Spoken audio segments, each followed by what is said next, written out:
Debia mesoria me say bone empin bebia edru keche kwame adepa na debia wakasa ansem no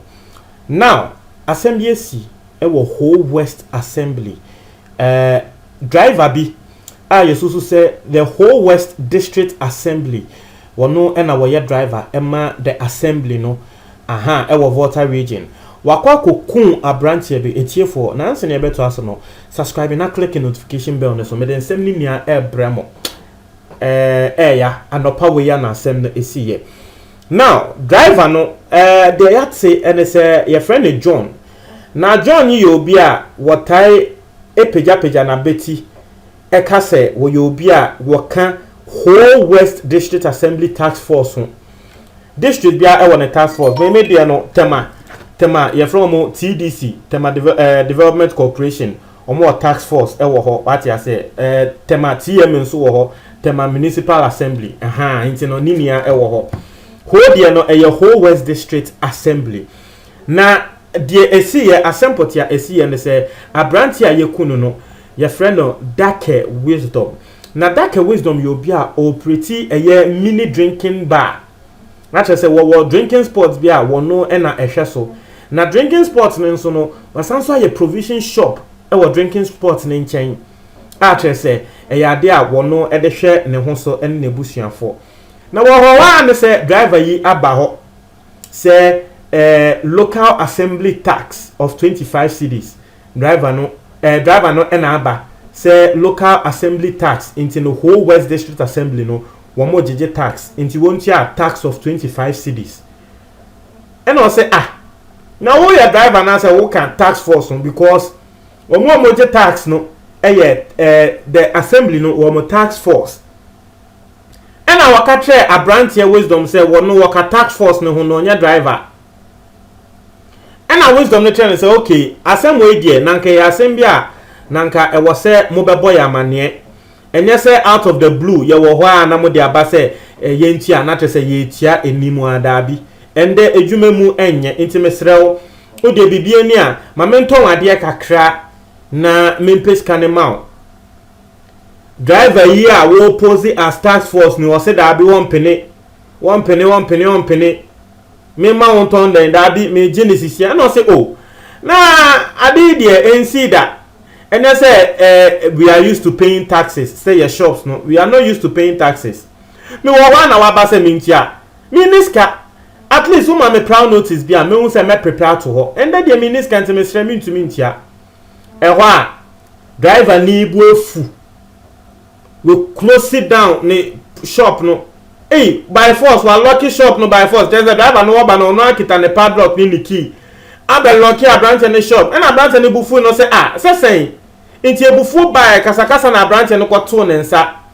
and the board driver na sum etiefo and afi driver na say hey obo mi masum mekun obo mi masum ya mekun na afi obi efi sa agro inti assembly si no na nkrofo so e wa around a wo mu ehwe inti ba ko de wo hu se ne na driver na kasa mekun no eno kasa hey driver mesrew wo de 25 cedis no mesrew wo de Bejina bi ne shop ne man driver na say dabi wonje watene ne nsa bom nkwan dia menje mekunu asa agro wo mokọ hwe ya driver na car na wo de buy no wakọ spark car no ye de enim say wo spark car na wo spark car na speed shum o de abebo eye Wisdom yi wo de born no anso wo sanso e de car gear na e share reverse o de born na Wisdom no wo da fom oda format say wo pre gidi ya sha ya say wasanso the car no a share reverse esanso the about h speed shum oda be fa Wisdom ne so obi oda form no the car na fanity so ama we wu instantly there's an afi say na wo hu so e wo form ho no na afi we wu instantly agra 25 cedis hunti u de kun obi ba afi wo kun ni wie ya oda form no when the car na ko shame just we dwane it you say body need da bontin wa for be 3 hours nko full free police for bomo amane dead body be the house for be 3 hours nsa na police for ba be fa body no le ho ena esan say wisdom that no ni area into area for na ti asem no mo say hey ehene ha say 25 cedis into be kunya de hye ena wo mo so wo mo mpene ena wo youth no mebunu no wo mo board on pem ekọ the whole West District Assembly wo mo office ho etiefo na afa behwe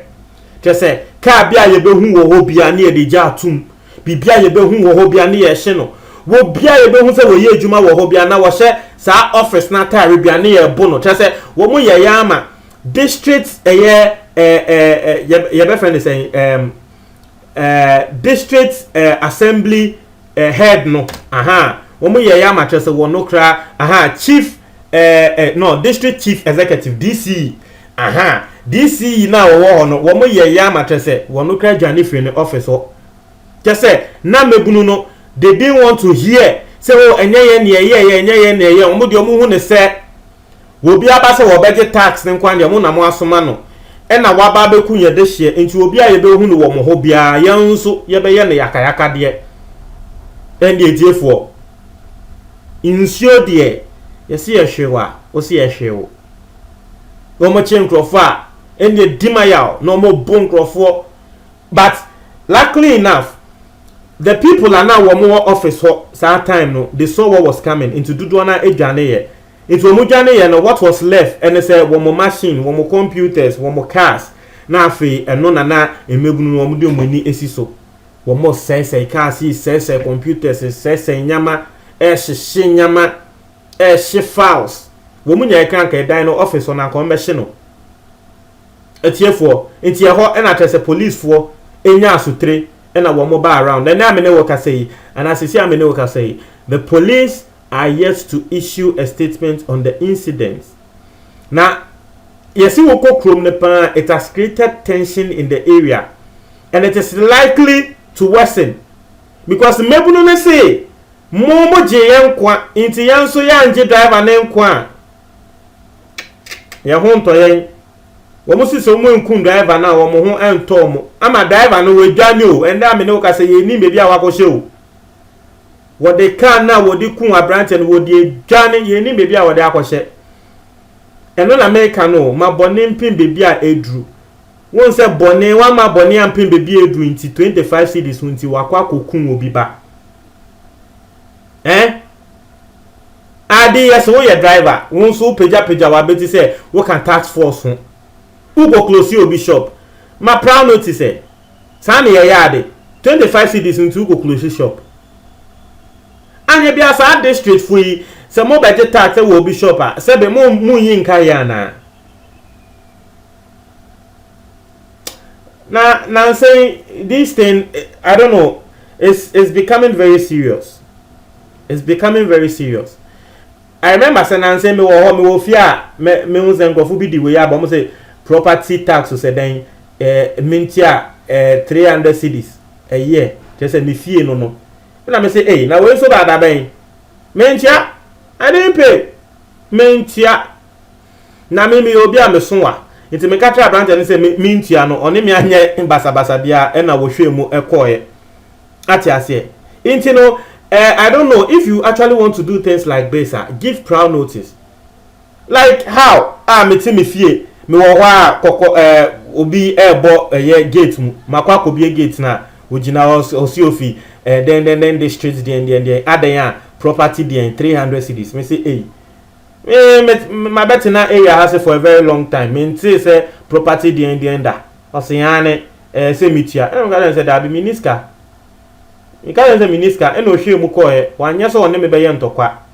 ati ase enti wo kwaju 25 cedis na branch and tell say da bi sa de ne kra won ton ade ye ade a waton infrastructure no endu 25 for the mawa na ejuma egu on ton hwe enti nyanto bo ase ochina wo ba wo benya ama wo se da bi wakofa padlock abellock in the shop wa lock in the shop na branch no so de wewu ne nso no na nkeni kwan se otene ne nsa ebo eye we na so but misusu se eyebufu wo de se watene ne nsa abo wasom a unso bonasum bie na 25 cedis unti usi ube kunu ma wakofa card abone kuno